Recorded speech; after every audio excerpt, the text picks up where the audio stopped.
Don't get a Tesla Model 3 if you mind looking like everybody on the road, and I mean everybody.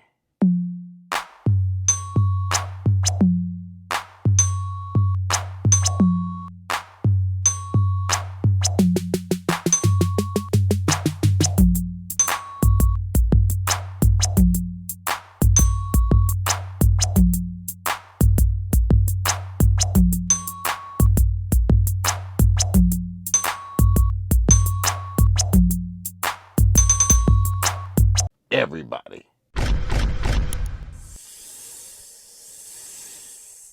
Welcome to the channel, whether you're a longtime viewer or a new subscriber like Will Valle. I appreciate all of you. You can be anywhere in the world, but you're here with me. I've had the Model 3 Standard Range Plus for over 2 years, and I know it through and through.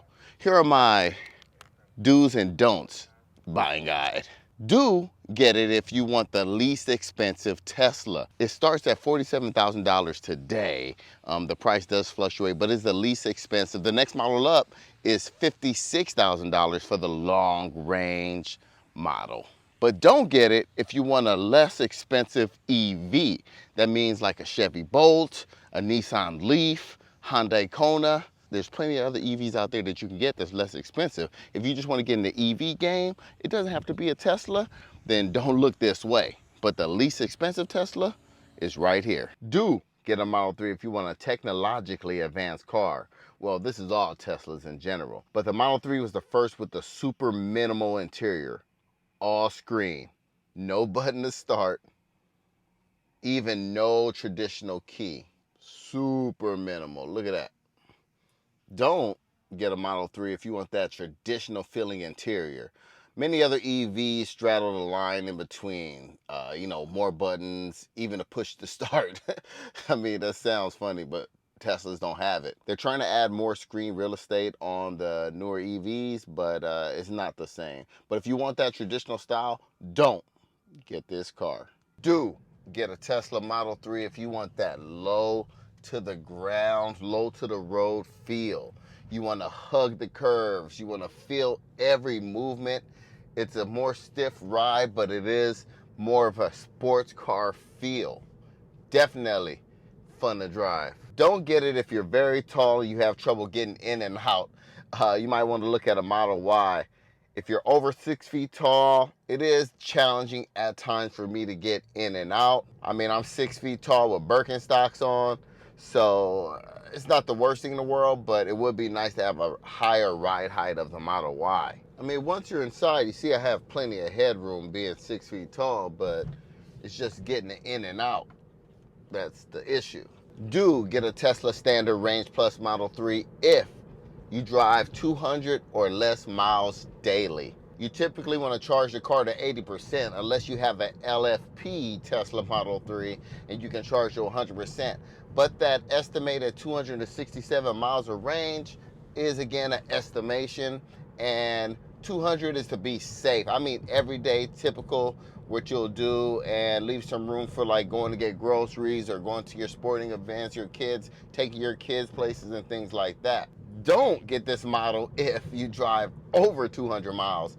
Yes, you might look at it and say, well, if 267, I can do it. Don't do it, because there will be some days where you may need to go somewhere else and you're gonna have to stop and charge. It's not the end of the world, but you might wanna look at a long range model just to have that buffer. You don't wanna be out somewhere and it's a constant everyday thing like, oh, I'm cutting it close, I'm cutting it close. Do get the Standard Range Plus if a 0 to 60 in 5.8 seconds is fast enough for you, which is probably fast enough for most people. You're still able to maneuver in and out of traffic, no problems at all. You're just not breaking any records. Don't get this model if you want the fastest Tesla out there. I mean, the dual motor, long range is faster than this. Of course, the performance is faster. So if you want something that's gonna really like shoot off the line, that to blow your hair back, then you don't want to get this model. Do get this model if you really like music. I wouldn't say love, because it has a really good sounding system, but it is lacking in some areas. The tweeters, the front speakers, and the rear speakers are not active at all, and some of these models don't even have rear speakers back there. So don't get this if you love music and you want that immersive sound, because you get the full premium audio package when you get a long range or performance. So that's probably the biggest hit. That's probably my biggest regret about getting the Standard Range Plus.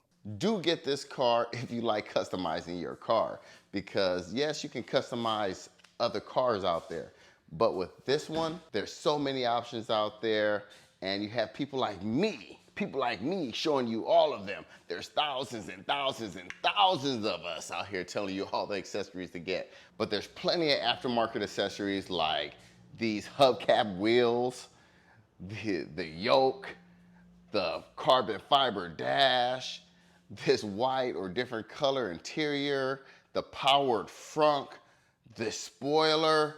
The list goes on and on and on. And they're fun and easy to put on. And of course, you know, there's installation videos everywhere. Don't get a Tesla Model 3 if you mind looking like everybody on the road, and I mean everybody. Where I live, you see so many Model 3s and Model Ys, especially white. So if you care about that, you don't want to look like everybody else, and you're not into customizing your car, then don't get this vehicle. Well, there it is. I did have an opportunity to sell my Model 3 for a huge profit, and I declined. I didn't end up doing it. I got it in 2020 for absolute steal, and I love it. I don't want to get rid of it. I really do love this car. It's not perfect, but at the price, and I don't know, the price today is kind of high, but it's a beautiful vehicle. If it suits your needs, pick one up. Hopefully I was able to help you decide that. Hey, thanks for watching, and don't forget, Cobra told ya. All right, y'all.